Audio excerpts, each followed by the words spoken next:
تمام دنیا کے ممالک چاہے وہ مسلمان ہو غیر مسلم ہو سارے پریشان ہیں، اور خاص طور پہ جو لاک ڈاؤن کی صورتحال ہے اس میں تو لوگوں کے کاروبار کو بڑا افیکٹ ہو چکا ہے.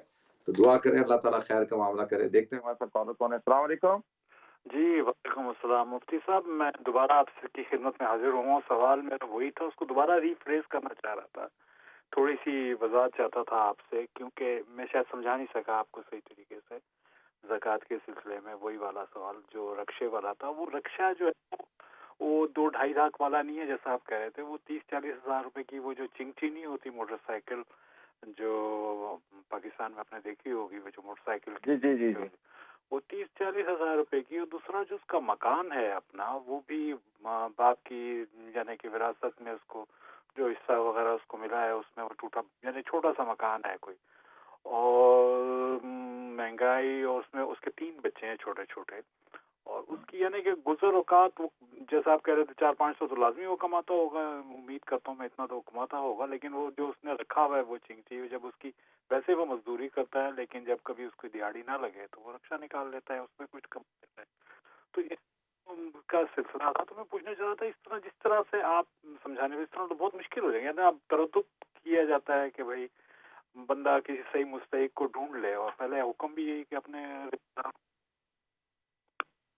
جی. ٹھیک ہے میں بتاتا ہوں. ٹھیک ہے بہت شکریہ آپ کی کال کا، جزاکم اللہ. نیکسٹ کال لیتے ہیں جی. السلام علیکم. وعلیکم السلام جی. مفتی صاحب کیسے ہیں جی؟ مزاج شریف. الحمدللہ میں ٹھیک ہوں، آپ خیریت سے ہیں؟ ٹھیک ہے اللہ کا شکر ہے، آپ کی دعائیں ہیں. حضرت میں پوچھنا تھا کہ اس میں اعظم کون سا ہے؟ ٹھیک ہے. اور دوسری بات کہ آج کل مطلب ابھی جہاد تو ہے نہیں، آج کل کون سا عمل ہے جو اللہ کا قرب جس سے حاصل ہو سکتا ہے؟ چلیں ٹھیک ہے. میں ٹھیک ہے، بہت شکریہ آپ کے اس پہلے تو اس میں اعظم کے حوالے سے، اور اس سے پہلے جو میرے بھائی ہیں ان کے حوالے سے بات کر لیتے ہیں. اچھا دیکھیں، میں نے جیسے پہلے بھی عرض کیا کہ بھائی میری پرسنل خواہش تو یہی ہوگی نا کہ بھئی ہر مستحق کو زکوٰۃ ملے، اور ہر غریب آدمی اس زکوٰۃ کے مصارف میں شامل ہو. تو ہماری تو خواہش یہی ہوگی نا ہر ایک کی. تو میں کیوں چاہوں گا کہ کسی غریب آدمی کو زکوٰۃ نہ ملے؟ ہم نے مسئلہ بتانا ہے. ٹھیک ہے جی. مسئلہ کیا ہے کہ جو آدمی غریب ہے، مسکین ہے، فقیر ہے، اور اس کے اوپر قرضہ ہے، اس کی گزر اوقات نہیں ہوتی، اس کے لیے بڑے مشکلات ہیں، تو بالکل آپ اس کو زکوٰۃ دے سکتے ہیں، اس میں تو کوئی حرج کی بات نہیں ہے. لیکن ایک شخص ہے جس کے پاس اپنا مکان بھی نہیں ہے، جس کے پاس اپنا کوئی رکشہ بھی نہیں ہے، بیچارہ جھوپڑی میں رہتا ہے، کرائے کے مکان میں رہتا ہے، تو اس کے اوپر کرایہ بھی آ جاتا ہے، اس کے اوپر 10,000 اور مسئلے ہیں. تو اس لیے اس کو تو وہ زکوٰۃ کا مستحق ہے. جو آدمی اپنے مکان میں رہتا ہے، اور چاہے اس کو وراثت میں ملا ہے، چاہے اس نے خود بنایا ہے، اور وہ چنچی بھی ہے اس کے پاس، وہ مزدوری بھی کرتا ہے، اگر اس کا کھانا پینا چل رہا ہے اور وہ گزر اوقات کر رہا ہے، تو اس کا مطلب یہ ہے کہ وہ زکوٰۃ کا مستحق نہیں ہے. آپ اس کو صدقات دے سکتے ہیں. لیکن اگر اس کا گزر اوقات نہیں ہوتا، پورا مہینہ اس بیچارے کے اوپر ایسے حالات ہوتے ہیں کہ جس میں وہ گزر اوقات نہیں کر سکتا، تو پھر اس کو آپ زکوٰۃ دے سکتے ہیں. تو کیوں نہیں زکوٰۃ دیں؟ بالکل دیں. ٹھیک ہے جی. تو یہ عرض ہے کرنے کا. تو میں بالکل واضح الفاظ میں اور بڑے آسان الفاظ میں نے اس بات کو بتا دیا ہے. ٹھیک ہے جی. دوسرا سوال یہ تھا کہ اس میں اعظم کون سا ہے. دیکھیں اس میں اعظم کے بارے میں حدیث میں جو آتا ہے کہ جو الف لام میم اللہ لا الہ الا هو الحی القیوم، یہ جو ہے نا، یہ جو آیت الکرسی ہے اس کے اندر، اور سورہ آل عمران کی جو ابتدائی آیتیں ہیں اس کے اندر، اور ایک اور قرآن میں وعنت الوجوہ للحی القیوم لا الہ الا انت سبحانک انی کنت من الظالمین. تو ان 3 آیتوں میں سے کسی ایک جگہ پہ ہے. اس لیے آپ نے دیکھا کہ میں بھی اور ہمارے جو بزرگ تھے اکثر وہ جب دعا مانگا کرتے تھے تو اس میں الف لام میم اللہ لا الہ الا هو الحی القیوم وعنت الوجوہ للحی القیوم لا الہ الا انت سبحانک انی کنت من الظالمین. تو یہ جو یا حی یا قیوم ہے اس کے بارے میں آتا ہے کہ بھئی یہ اسم اعظم ہے. باقی اللہم کے بارے میں بھی آتا ہے کہ یہ بھی اسم اعظم میں سے ہے، اور لفظ اللہ بھی اسم اعظم میں سے ہے. تو قل ادعوا اللہ عبد الرحمن ایما تدعو فلہ الاسماء الحسنی. کہ اللہ کو پکارو اللہ کے نام سے، رحمان کے نام سے، یا اس کے خوبصورت ناموں سے، جس نام سے چاہے پکارو. تو اصل کیا ہے کہ جی جو بھی دعا مانگی جائے اس کا اسم اعظم یہ ہے کہ سب سے پہلے اللہ کی تعریف بیان کی جائے، درود شریف پڑھی جائے، اول و آخر میں درود شریف پڑھی جائے. اور جیسے میں نے عرض کیا کہ یہ الف لام میم اللہ لا الہ الا هو الحی القیوم، تو یہ مانگے تو یہ اس کے اندر اسم اعظم ہے. اور تیسری بات جو آپ نے کہا کہ بھئی آج کل تو کون سا ایسا عمل کریں جو اللہ کی بارگاہ میں قبولیت حاصل کرے. دیکھیں سارے اعمال جو اخلاص کے ساتھ کیے جاتے ہیں وہ اللہ کی بارگاہ میں قبولیت حاصل کرتے ہیں. اور سب سے بہترین عمل تو وہ ہے کہ دائیں ہاتھ کرے بائیں ہاتھ کو پتہ نہ چلے. بنی آدم کا وہ عمل اللہ کو بہت محبوب ہے. تو جو کام بھی کیے جائے وہ اخلاص کے ساتھ کیا جائے، جو اپنی ذمہ داریوں کو پورا کیا جائے اور نفس کے خلاف چلا جائے. رجعنا من الجہاد الاکبر الى رجعنا من الجہاد الاصغر الى جہاد الاکبر، کہ ہم چھوٹے جہاد سے بڑے جہاد کی طرف آئے. وہ کیا ہے؟ الجہاد من النفس، نفس کا جہاد ہے. تو اصل چیز تو یہ ہے کہ بھئی اپنی خواہشات کی تباہ نہ کی جائے، اللہ اور اس کے رسول کی تباہ کی جائے، اور ہر عمل کو کیا کیا جائے؟ اللہ کی رضا کے لیے کیا جائے. اور جس وقت کے اندر اللہ کا جو عمل ہماری طرف متوجہ ہے اس کو کیا جائے، وہ اس وقت کا بہترین عمل ہے. ٹھیک ہے جی، نیکسٹ کال لیتے ہیں. السلام علیکم. السلام علیکم. جی وعلیکم السلام مفتی صاحب. میرے 3 سوال ہیں. ایک تو یہ ہے کہ اگر عورت کوئی بیوہ ہو جاتی ہے اور اس کی عمر 70 سے اوپر ہے تو کیا اس کے لیے اسی طرح عدت ہے 4 مہینے 10 دن؟ ٹھیک ہے. 70 سے اوپر ہو تو. اچھا، دوسرا سوال یہ ہے کہ کوئی عورت 4 سال سے اپنے ہسبینڈ سے الگ ہو کے بیٹھی ہو، کچھ سم ریزن کی وجہ سے وہ طلاق لینا چاہتی ہے اور ہسبینڈ نہیں دے رہا، تنگ بھی نہیں کر رہا، دے بھی نہیں رہا، تو اس کو عورت کو کیا کرنا چاہیے؟ اور تیسرا یہ کہ پھر اگر اس سے طلاق ہو جاتی ہے، جب 4 سال سے بالکل شکل بھی نہیں دیکھی، ملی بھی نہیں، تو طلاق کی صورت میں پھر اس کے اوپر عدت واجب ہے؟ ٹھیک ہے، 3 سوال ہو گئے. ٹھیک ہے میں بتاتا ہوں. اچھا جی، ایک تو پہلا سوال آپ نے یہ پوچھا ہے کہ کوئی خاتون جو بڑی عمر کی ہوں، وہ 70 پلس ہوں اور ان کے شوہر کا انتقال ہو جائے اور وہ بیوہ ہو جائیں تو وہ کیا عدت گزاریں گی؟ بالکل. عدت جو ہے اس کے لیے عمر کی کوئی شرط نہیں ہے. تو قرآن اور حدیث میں کہیں ایسا نہیں ہے کہ جوان عورت عدت گزارے گی، بوڑھی عورت عدت نہیں گزارے گی. یعنی عدت کے لیے عورت کی جو عمر ہے اس کی کوئی شرط نہیں ہے، چاہے جوان ہو چاہے بڑی عمر کی ہو، عدت اس نے گزارنی ہے. جب شوہر کا انتقال ہو جائے تو والذین یتوفون منکم ویذرون ازواجا یتربصن بانفسہن 4 اشہر وعشرہ، کہ 4 اشہر وعشرہ، کہ اس کو مطلقاً کہا کہ جب شوہر کا انتقال ہو جائے تو 4 مہینے 10 دن اس عورت نے عدت گزارنی ہے. تو پہلی بات تو یہ ہوگی کہ اس میں بڑی عمر اور چھوٹی عمر کا کوئی فرق نہیں ہے، جوان اور بوڑھی کا کوئی فرق نہیں ہے. ٹھیک ہے جی. دوسرا سوال یہ ہے کہ آپ نے کہا ہے کہ کوئی عورت اپنے خاوند سے سیپریشن کر کے بیٹھی ہو، 4 سال سے وہ علیحدہ رہتی ہو، تو اور اس میں آپ نے 2 سوال پوچھے. ایک سوال تو یہ کہ اب شوہر وہ چاہتی ہے کہ اس کو خلا مل جائے، طلاق دے دے شوہر، اور وہ شوہر اس کو نہیں دے رہا، تو ایسی صورت میں عورت کو کیا کرنا چاہیے؟ دیکھیں سب سے پہلی بات تو یہ ہے کہ عورت جو ہے وہ خلا کا مطالبہ کرتی ہے، اور خلا کا مطالبہ کرنے میں اب شوہر اس بات کا پابند ہے کہ بھئی وہ خلا کی جو وجوہات ہیں ان وجوہات کو دور کرے.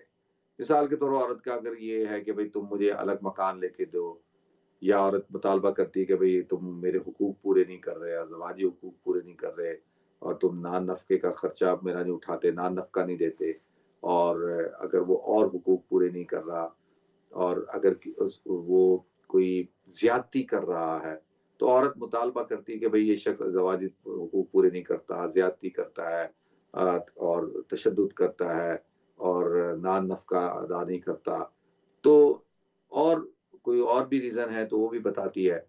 تو اس صورت میں پھر اگر قاضی کے پاس جاتے، قاضی شوہر کو پابند کرتا ہے کہ بھئی تم نے یہ ساری چیزیں صحیح کرنی ہے، تو وہ کہہ رہا ہے ٹھیک ہے جی میں یہ ساری چیزیں کرتا ہوں، اور عورت کو کہا جائے گا کہ بھائی اب خلا نہ لو، کیونکہ یہ تو اب اس بات کا کہہ رہا ہے کہ میں پابندی کروں گا، یہ کہہ رہا ہے کہ بھائی میں اب یہ حقوق ادا کروں گا، تو پھر عورت کو ایک چانس اس کو دینا چاہیے تاکہ وہ ریکنسائل کرے اور دیکھے کہ بھائی وہ کیسا ہے.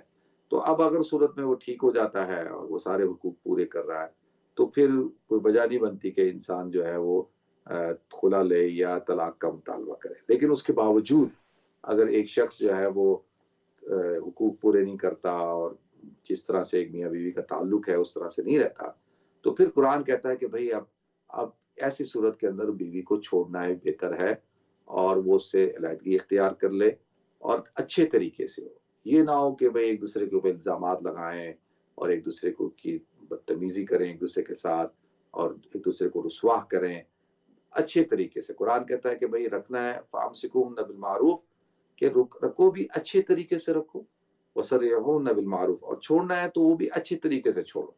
تو لہذا اب ایسی صورت میں عورت خلا کا مطالبہ کر سکتی ہے اور اس کو خلا اگر وہ شوہر نہیں دے رہا تو وہ قاضی کے پاس جائے اور قاضی اس کو خلا ڈکلیئر کر کے دے گا. ٹھیک ہے.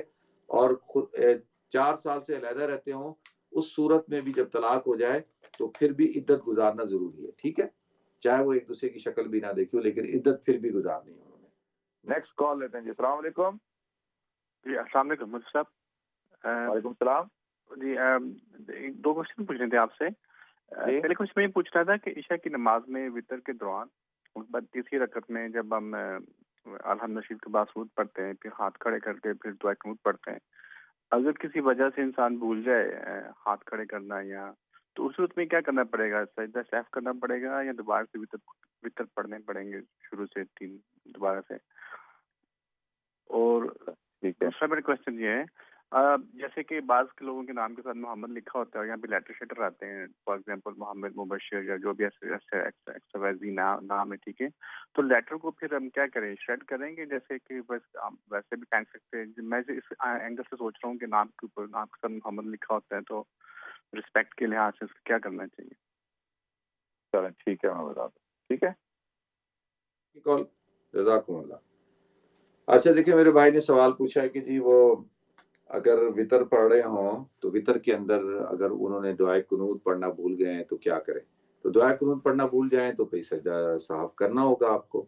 اسی طریقے سے ایک آدمی ہے اس نے دعائے قنوت تو پڑھ لی لیکن رفع دین نہیں کیا، ہاتھ کھڑے نہیں کیے، یعنی اللہ اوپر کہہ کے ہاتھ اٹھا کے باندھے نہیں، لیکن دعائے قنوت پڑھ لی، تو اب کیا کرنا ہوگا؟ اچھا ایسی صورت کے اندر اس کو سجدہ سہو کرنا نہیں ہے کیونکہ دعائے قنوت پڑھنا واجب ہے، اس وقت میں رفع دین کرنا واجب نہیں ہے، وہ سنت ہے. تو لہذا دعائے قنوت اس نے پڑھ لی ہے اور تو اس سے اس کو سجدہ سہو نہیں کرنا ہوگا. ٹھیک ہے. اس کی نماز ہو جائے گی، پہلی بات.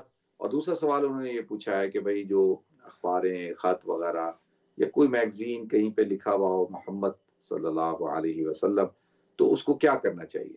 دیکھیں ہمارے پر لازمی ہے کہ ہم حضور اکرم صلی اللہ علیہ وسلم کے نام نامی کی رسپیکٹ کریں، تو اس کو آپ علیحدہ کر لیں یا اس کو دبا دیں، دفنا دیں، یا اس کو شٹر کر دیں، شرٹ کر دیں، جیسے اس کو ریسائیکل کہتے ہیں وہ کر دیں.